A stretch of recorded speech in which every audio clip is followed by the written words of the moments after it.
वस्सलातु वस्सलामु अला सय्यिदिल अंबिया वल मुरसलीन व अला आलिहि व अस्हाबिहि व अहल बैतिहि अजमईन। अम्मा बाद फ़अऊज़ु बिल्लाहि मिनश शैतानिर रजीम। बिस्मिल्लाहिर रहमानिर रहीम। इन्नल्लज़ीना युनादूनका मिन वराइल हुजुराति अक्सरुहुम ला याक़िलून। वलौ अन्नहुम सबरू हत्ता तख़रुज इलैहिम लकान खैरन लहुम वल्लाहु गफूरुर रहीम। आमन्तु बिल्लाहि सदक़ल्लाहुल अज़ीम। क़ालल्लाहु तबारक व तआला फ़ी शान हबीबिही सल्लल्लाहु अलैहि वसल्लम। इन्नल्लाह व मलाइकतहु युसल्लूना अलन नबी या अय्युहल्लज़ीना आमनू सल्लु अलैहि वसल्लिमू तस्लीमा। अल्लाहुम्मा सल्लि अला मुहम्मद व अला आलि मुहम्मद कमा बारकता अला इब्राहीम व अला आलि इब्राहीम इन्नका हमीदुम मजीद। या रब्बि सल्लि व सल्लिम दाइमन अबदा अला हबीबिका खैरिल खल्क़ि कुल्लिहिम हुवल हबीबुल्लज़ी तुरजा शफ़ाअतुहु लिकुल्लि हौलिन मिनल अहवालि मुक़तहिमी। जज़ल्लाहु अन्ना मुहम्मदन सल्लल्लाहु अलैहि वसल्लम बिमा हुवा अहलुहु। अवल अल्लाहु अलीम आला आलम जो धणी कादिर पंहिंजे कुदरत सी कायम आहे कदीम। वाली वाहिद वहदहू राज़िक़ रब्ब रहीम। सो सराहे सचो धणी चए हमद हकीम। करे पाण करीम जोड़ऊं जोड़ जहान जी। जोड़ऊं जोड़ जहान जी जॾहिं जोड़ियाई खावंद ख़ास ख़ल्क़े मुहम्मद मुकाई। अन मौलाक व अंत महबूबी उताई। कलमो तह करीम ते चिटो चवरायाई। पो लिखी ॾिनाई ॿई सरायूं सैयद चवे। जोड़े जोड़ जहान जी पाण कयई परवार। हामी हादी हाशमी सरदार सरदार। सुहे सहाबन सथ में मज मस्जिद मणियांदार। होया चारई चङा चौधार मुझे सोहणे दिलबर हबीब सां।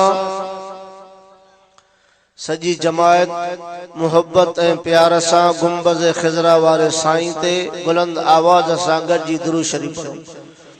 अल्लाहुम्मा सल्लि व सल्लिम अला सय्यिदिना व शफ़ीना मुहम्मदिन नबील उम्मी व अला आलिहि व सहबिहि व बारिक व सल्लिम अदद कुल्लि मालूमिन लक दाइमन अबदा। मुंहिंजा अज़ीज़ो भाइरो, अज रात 19 फेब्रुआरी बरोज़ अंगारो 2019 बिरादर मुकर्रम मौलाना मोहम्मद इदरीस साहब जे सिक भरे सॾ ते असां हाज़िर थिया आहियूं। दुआ है अल्लाह ताला तव्हां असांजी हाज़िरी खे क़ुरान जे ॿुधण ॿुधाइण खे पंहिंजे रज़ा ख़ातिर क़बूल ऐं मंज़ूर फरमाए। ऐं दिन दोस्तन ही मेहनत सां ताउन सां प्रोग्राम रखियो आहे। अल्लाह ताला खां दुआ है अल्लाह साईं उन्हनि खे अजर अज़ीम अता फरमाए ऐं हिन प्रोग्राम खे अल्लाह साईं क़यामत जे ॾिहाड़े तव्हां असांजे लाइ निजात जो ज़रियो बणाए। मुंहिंजा अज़ीज़ो भाइरो, अल्लाह तबारक व तआला कुरान शरीफ जे अंदर असां तव्हां खे बार बार एक अहिड़ी शइ समझाई आहे जो उन जे करण सां इंसान जा मुकम्मिल अमल खत्म थी था वञनि। अहिड़ो हिकिड़ो कमु आहे। नमाज पढ़ें, तहज्जुद पढ़ें, इशराक पढ़ें, कई नमाजूं पढ़ें, हज कयईं, ज़कातूं ॾिनईं, खैरात कयईं, उमरा कयईं, जिहाद कयईं, जेके भी अहकाम आहिनि अमल कयूं जेको आहे उहे पूरा कयईं। मगर अहिड़ो अमल हिन खां थिए थो जंहिंखां रब मनो कयो। हाणे अगर उहो अमल हिन खां थिए थो तो कुरान शरीफ जा लफ्ज़ आहिनि, अल्लाह सी फरमायो फहबितत अअमालुहुम, उन जा जेके भी अमल आहिनि ज़ब्त थी। ईअं समझो जीअं माण्हूअ खे कंहिं मैदान जे अंदर जीअं हिकिड़ो इलाइक़ो आहे बैलपट, हींअर बख्तियाराबाद ॾिसंदो इहो पट ई पट आहे। हाणे पट ते जॾहिं माण्हू ईंदो आहे न उनखे साम्हूं मंझंदि जे टाइम ते रुञ नज़र ईंदी आहे।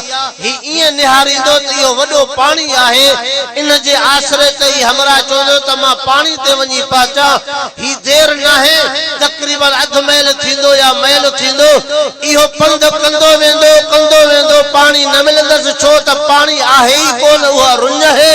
कुरान मजीद इहो मिसाल बयान कयो आहे त ये दुनिया जे अंदर जेके अमल कयई, हाणे उहो हिकिड़े अमल सां जेको रब कम करण खां रोकियो उहो कम कयई त जेके भी अमल हुयसि ज़ब्त थी विया, उते हिन खे रुञ वांगुरु अमल नज़र ई कोन ईंदो।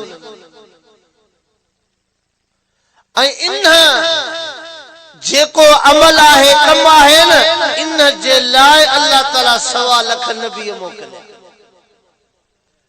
आदम अलैहिस्सलाम के ची उम्मत पंहिंजी खे चयो इहो कम न करे, नूह अलैहिस्सलाम के, इब्राहिम अलैहिस्सलाम के, इस्माइल अलैहिस्सलाम के, सुलेमान अलैहिस्सलाम के, जेके नबी आया उन्होंने सभिनी इन कम खां रोकियो। हत्ता कि तव्हां असां जे महबूब नबी सल्लल्लाहु अलैहि वसल्लम जन भी इन कम खां रोकियो। वो कम केड़ो आ? वो आहे शिरक। अच्छा है वो शिरक। हाणे इन शिरक के अल्लाह से कुरान मजीद में बयान फरमायो। ऐं कुरान मजीद समझी छॾियो त कंहिं भी फिरके जो किताब न आहे। असांजा त बिरादरी वारा फ़कीर चवंदा बस ही जो फिलाणे जो तर्जुमो आहे त इहो फिलाणनि जो, अगर ही तर्जुमो आहे फिलाणनि जो, मगर आऊं त सभिनी जा तर्जुमा ॾिठा आहिनि कुरान मजीद जा। तक़रीबन जेको आहे तर्जुमो साॻियो आहे, कुझु लफ़्ज़नि में हुननि पंहिंजी माना कई आहे। जीअं कंजुल ईमान आहे, उनमें काफ़ी जाइल ते उन्हनि माना जी फेर फार कई आहे। उलमाए देवबंद उहा माना कई आहे जेका सलफ़ सालिहीन वारी माना आहे। जो तो हुननि जो तर्जुमो मां पढ़ियो आहे, कंजुल ईमान मां वटि रखियो आहे। हुन जेका माना कई आहे उन जो पाण ख़लीफ़ा व तवज्जो आहे न, थका त न आहियो न। गलो खराब आहे, अज ब प्रोग्राम जागण जे इलाके में वरी जाड़ा वाह खां सीमा मदरी जो कीअं भी करे पहुचो, बच इंशाअल्लाह हाज़िरी लगाईंदासे। जेको हाल आहे इंशाअल्लाह तव्हां जे साम्हूं रखंदुसि। अल्लाह सीगा इहा दुआ घुरंदासे त रब असां खे इन ते कुछ अमल जी तौफीक अता फरमाए। त मुंहिंजा अज़ीज़ो भाइरो, इहो कम शिरक जो जेको आहे अहिड़ो कम आहे जो खबर ही कोन पवंदी, जो उन जे माण्हूअ जा अमल ज़ब्त थी वेंदा, ॿुधाइण वारो भी केर न हूंदो। इमामुल अंबिया सल्लल्लाहु अलैहि वसल्लम जन जॾहिं दुनिया जे अंदर आया, कुरान शरीफ जे अंदर अल्लाह तबारक व तआला उन जो बयान फरमायो आहे। अम्मा आमना फरमाए थी जॾहिं मुंहिंजा महबूब नबी मुझे बतन में हुया, तकलीफ़ कान हुई। जॾहिं दुनिया में तशरीफ फरमा थिया, अम्मा आमना फरमाए थी मुझे घर में दिए में तेल भी कोन हुयो। मां बीबी उम्मे ऐमन के चो त पाड़े मां तेल वठी आ त कुछ दियो रोशन कया मता ओचते इहा जेका तकलीफ़ मांखे थे, लेकिन हे त उहो रहमत वारो बचड़ो हुयो जो अमर के भी तकलीफ़ उन जेको न ॾिनी। देर कान थी उहा अञा पाड़े मां दिए जे लाइ तेल वठण वई त इमामुल अंबिया सल्लल्लाहु अलैहि वसल्लम जो जमल मुबारक थी पियो। असांजा भाइर चवनि था मीलादुल नबी जो सल्लल्लाहु अलैहि वसल्लम, मीलाद चेबो छाखे आ? जेको विलादत आहे न इन विलादत के मीलाद तो चइजे। अब समझो ना, इन विलादत के मीलाद तो चइजे। पैगंबर सल्लल्लाहु अलैहि वसल्लम जमया है तदह तो विलादत थी है, मीलाद तो थे। अम्मा आमला फरमाए थी एडी तो रोशनी थी वही जो माइता मक्के जे घर में जेको साईं जो अबाणो घर होयो हजरत अब्दुल्ला साईं जो जी मां अंगण ते नजर जो कई एडी रोशनी थी वही जो मां मक्के का शाम जा महल पे ॾिठम। असांजा ॿाहिरि चवंदा आहिनि बापू नबी सही त नूर आहे जो शाम जा महल पे नजर आया नूर जी रोशनाई सां असांजा अल्हम्दुलिल्लाह साईं जे नूर आहिनि। छा न नूर आहे, लेकिन तुझे नूर मञण जो फर्क आ, कुरान जे नूर ॿुधाइण जो फर्क आ। असां पंहिंजो नूर न ठाहियो आहे, देवबंदन चवंदा है असांजो नूर न कुरान उन नूर के बयान कयो आहे। ये उहो नूर आहे जो जंहिंजी अमड़ आहे उन जो नालो बीबी आमना। हे उहो नूर आहे जंहिंखे अबो आहे उन जो नालो हजरत अब्दुल्ला। हे उहो नूर आहे जंहिंखे शादियूं आहिनि। हे उहो नूर आहे जंहिंखे पुट आहिनि। हे उहो नूर आहे जंहिंखे न्याणियूं आहिनि। हे उहो नूर आहे जंहिंखे चाचा आहिनि। हे उहो नूर आहे जंहिंखे फुफियूं आहिनि। हा ही उहो नूर आहे जेको रब ख़लक़ियो आहे। ही नूर मखलूक आहे, रब जो नूर हर शइ खां पाक आहे। उहो नूर जो कुरान तो फरमाए लम यलिद वलम यूलद न कंहिंखे ॼणी न कंहिं मां ॼायो। अल्लाह नूर समावात वल अर्ज़ उन जो नूर आसमान ने ज़मीन में आहे। हा मोहम्मद अरबी सरासर नूर आ, छो त नूर ऐं बशर जो ज़िद नाहे। नूर जो ज़िद नूर माना रोशनाई, रोशनाई जो ज़िद ऊंदह आहे। बशर माना इंसान, इंसान जो ज़िद हैवान आ। ये पाण में टकरजन कोन था, तंहिंजे करे उलमा देवबंद जो अकीदो आ असांजो पैगंबर नूर भी आहे त बशर भी आहे। छो त ॿई ॿिन्ही शयुनि खे कुरान बयान कयो। कद जाअकुम मिनल्लाहि नूर व किताबुम मुबीन। अल्लाह फरमाए तहकीक तव्हां वटि अल्लाह जे तरफ़ां नूर आयो ऐं किताब ज़ाहिर। इन नूर मां पहिरियां पहिरियां मुराद लिखण वारो केर आ? हजरत हकीमुल उम्मत मौला मोहम्मद अशरफ थानवी रहमतुल्लाह। उन चो त ॿी शयूं भी मुराद आहिनि, इस्लाम भी आहे, नबूवत भी आहे, हिदायत भी आहे, पर इन नूर मां मुराद देवबंदन जे सरदार हकीमुल उम्मत रहमतुल्लाह अलैह चो त मोहम्मद अरबी भी मुराद आहे। ही खामखा बोहतान हिकड़ो जो ची नूर के नथा मञन। मुंहिंजा अज़ीज़ो नूर इहो नथा मञो जो तहां था चो अल्लाह जो नूर आ। हिक हिक दावा जे ला दलील वठणो आ। अगर तुझी दावा है अल्लाह जो नूर आ, तू हिन कुरान मां साबित कर, मञण ला तैयार हो। असां साबित कयूं था तो अल्लाह हर शइ खां पाक आ। कुरान तो चे लम यलिद वलम यूलद। उनजो को हमसर ना है, वजीर ना है, मुशीर ना है, उनजो को सलाहकार ना है। वो हर शे को पाक है। अगर करण ते अचे तो औलाद बिना पी मां जे पैदा करे। हजरत आदम अलैहिस्सलाम के पैदा की, हजरत बीबी हवा के पैदा की, हजरत आदम के पासीरी मां हजरत ईसा अलैहिस्सलाम के पैदा की बिना पी जे। हे उहो रब है जो मुसब्बिबुल अस्बाब हुआ, सबब पैदा उहो तो करे, उनके करे सबब जी जरूरत ना है। वो तो फरमाए मुझे आदो देर ना है, इन्नमा अमरुहु इज़ा अराद शैयन अन यकूल लहू कुल फयकूल। मार्गो चौंदा कुन थी फयकून थी पवंदो। काई शे उनके जेको देर न लगंदी आ। मुंजा अजीजो भाइरो हाने अम्मा आमला फरमाए थी जी मां हथ मुबारक ते खयो।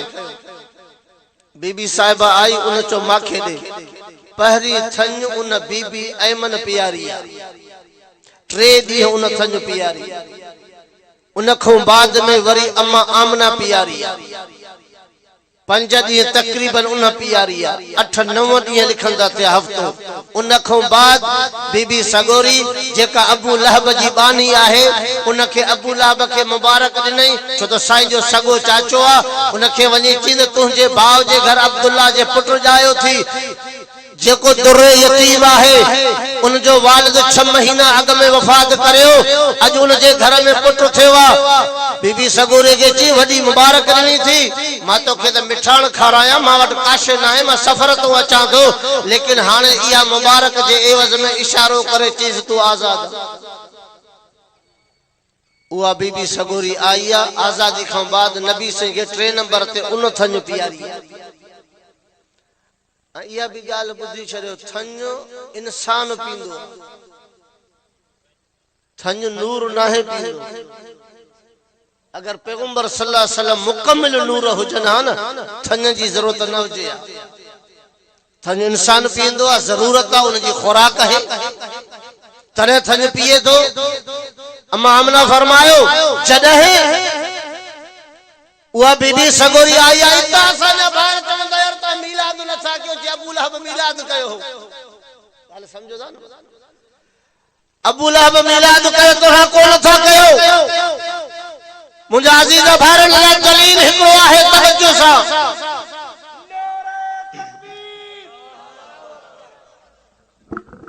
नारे तकबीर, जमीयत उलमा इस्लाम, अल्लामा शहीद डॉक्टर खालिद महमूद सुमरो। कल भी डॉक्टर आया था, कल भी खालिद आया था। नारे तकबीर। असा पंहिंजे जलसे में अचन थे तमाम उलमा ऐं मौलाना साईं तारिक महमूद, मौलाना इलियास चन्ना साहब ऐं मौलाना जमाल मुस्तफा तमाम रुफका के भलीकार चऊं।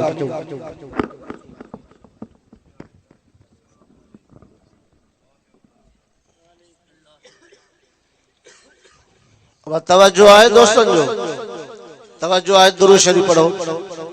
अल्लाहुम्मा सल्लि व सल्लिम अला सय्यिदिना मुहम्मदिन नबील उम्मी व अला आलिहि व सहबिहि व बारिक व सल्लिम। असां जा कायद पहुची विया आहिनि। इंशाअल्लाह मां इहा ॻाल्हि मुख़्तसर करे पंहिंजी जगह वठंदुसि। अबू लहब इशारो कयो, उन इशारे जे लाइ ही दोस्त चवनि था त इता मीलाद साबित आहे। अब तवज्जो इहो आहे न, इहो मीलाद जेको आहे कि पहिरियां अबू लहब मल्हायो, तॾहिं असां मल्हायूं था। मां तो चवां त हुजूर सल्लल्लाहु अलैहि वसल्लम जन जॾहिं मके पाक जे अंदर जावा है त उन टाइम ते को सहाबी कोन हुयो, सहाबी कोन हुयो, कुरान शरीफ जो नुज़ूल भी कोन हुयो। हिन जाल हक जे अंदर मोट किताब मौजूद है, उनमें साबित थो करे अल्लाह मिलाद कयो आ, नबी सही पान मिलाद कयो आ, अबू बकर सिद्दीक मिलाद कयो आ, उमर फारूक मिलाद कयो आ, उस्मान ज़ुन्नूरैन मिलाद कयो आ, हैदर करार मिलाद कयो आ, जी सहाबन कयो आ, हली करे जी वलियन कयो आ। 3 दर्जे ते अची करे सागे किताब जे अंदर मुफ्ती लिखे दो कि यो मिलाद जेको आ 600 साल खां बाद में हिकड़े बादशाह कयो। इराक जे अंदर एक बादशाह हुयो मुज़फ्फर अबू सईद, उन मिलाद कयो। माना मथे जेके गालियूं कई पंहिंजू पाण गलत थी वयूं, उन मिलाद कयो। पोइ सोचे त इहो मिलाद अबू लहब कयो।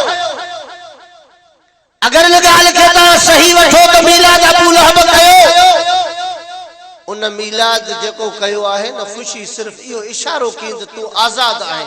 अब ॻाल्हि सम्झो न, जॾहिं हुजूर सल्लल्लाहु अलैहि वसल्लम ते कुरान मुबारक नाज़िल थियो, इमामुल अंबिया सल्लल्लाहु अलैहि वसल्लम ऐलान नबूवत फरमायो, ॿुधाई क़ौम खे कुरान। इन अबू लहब इनकार कयो। कंहिं इनकार कयो?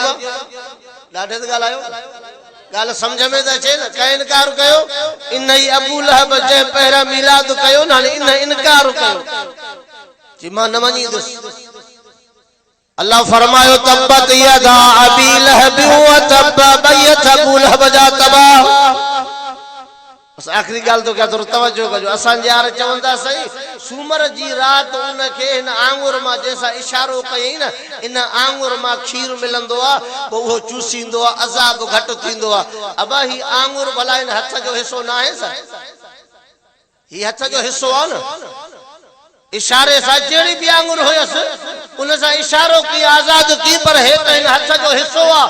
रब कुरान में फरमायो तब्बत यदा, यद नची यदा, फरमाई त ॿई हथ अबू लहब जा तबाह थियन। जंहिंजा हथ ई तबाह थी विया त उनखे आंगुर मां खीर काॾा मिलंदो? गल समझो ना कुरान के उबतड़ मुंजा अजीजो भाइरो इमाम अंबिया सल्लल्लाहु अलैहि वसल्लम जे सुन्नत ते अमल कयो असा पैगंबर जे मिलाद जे खुशी जा कायल आयो जो त हर मुसलमान के हुजूर जी विलादत ते खुशी थिया तने त सा कलमो भरे मुसलमान थियो ई शहादत उनजे करे मिली अहल उम्मत के जो त हुजूर आखिरी नबी अहल की उम्मत आखिरी उम्मत ही किताब आखिरी किताब नबी से को बाद को नबी ना है इन उम्मत को बाद में को उम्मत ना है इन कुरान किताब को बाद को किताब ना है दुआ है अल्लाह ताला मुझे हाजिर के कबूल मंजूर फरमाए व माले इस्लामी डाउनलोडिंग लाए याद रखना फारूकी इस्लामी कैसेट नज़ सिद्दीकी मदरसा शहदादपुर अगर कहीं भी दोस्त के पोस्ट जरिए मेमोरी कार्ड घुराइणो हुजे उन लाइ बि राब्तो कंदा उन खां अलावा असां टैप वारी कैसेट के भी मेमोरी कार्ड में तब्दील करे ॾींदा आहियूं मोबाइल नंबर 0333 758 4871